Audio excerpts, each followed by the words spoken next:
Selamat sore teman-teman semua, sahabat Rusiani Eli.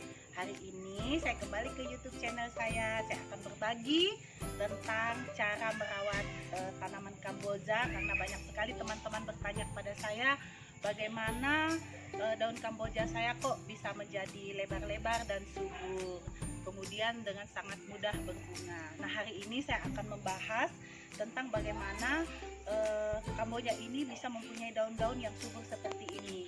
Kita ikutin caranya ya teman-teman. Ini ya teman-teman, proses untuk membuat pupuk organik yang saya bilang tadi, sehingga tanaman Kamboja kita bisa berbunga seperti tadi, bisa berdaun lebat seperti tadi ya. Saya pakai sarung tangan dulu ya teman-teman, karena saya menggunakan semuanya adalah bahan alami yang ada di rumah ya.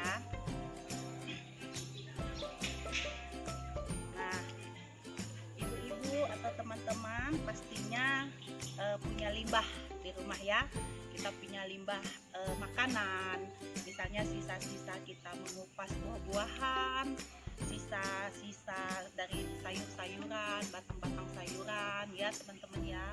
Kemudian sisa-sisa kupasan-kupasan telur. Nah, jangan dibuang. Mulai hari ini jangan dibuang ya teman-teman. Ketika habis makan buah-buahan, ada kulitnya jangan dibuang. Nah, kita masukkan di dalam wadah.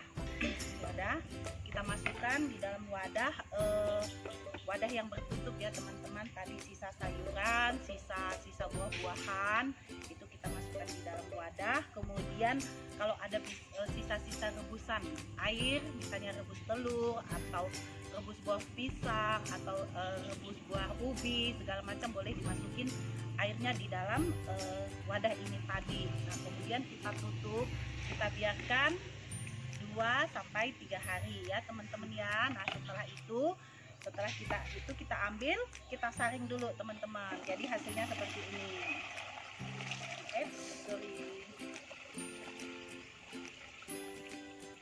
Oke, kita saring. Jadi kan kotorannya sudah tersaring ya teman-teman ya. Jadi dia cuma berupa air.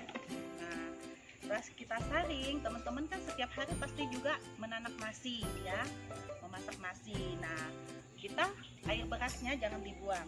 Ini air beras ya teman-teman, kita campur di dalam air yang sisa-sisa kotoran makanan tadi.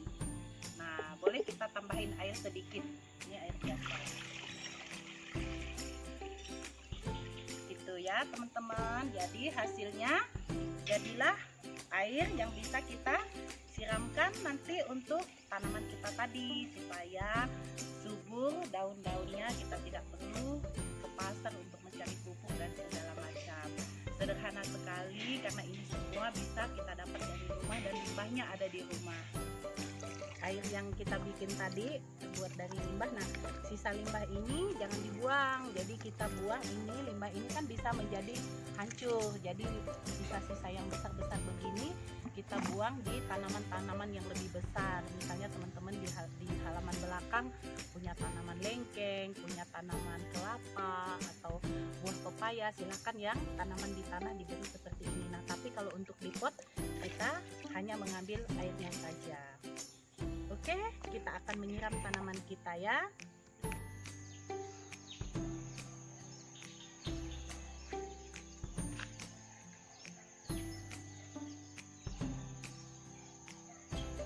Mawar merah sudah mekar semua ya mawarnya ya. Ini satu tanaman ini cukup kita kasih satu bayung aja teman-teman ya, 1 atau 2 tergantung besar nasab ya. Kalau segini biasa saya kasih 1,5 ya.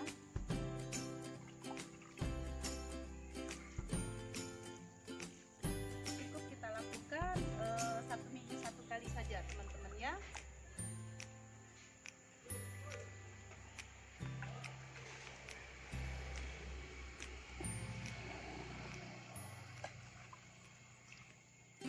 Demikian ya teman-teman yang dapat saya bagikan pada sore hari ini, bagaimana cara membuat pupuk yang ada di seputar kita. Karena kadang-kadang kita membuang limbah yang harusnya bisa kita gunakan. Jadi limbah-limbah sekarang yang ibu-ibu punya di rumah, sisa-sisa kulit buah-buahan, sisa sayur-sayuran yang busuk jangan dibuang, tapi dilakukan yang seperti saya lakukan tadi, itu bisa disiramkan di tanaman, bukan hanya kamboja tapi tanaman ibu-ibu yang lain juga, supaya daunnya bisa lebat dan cepat berkembang.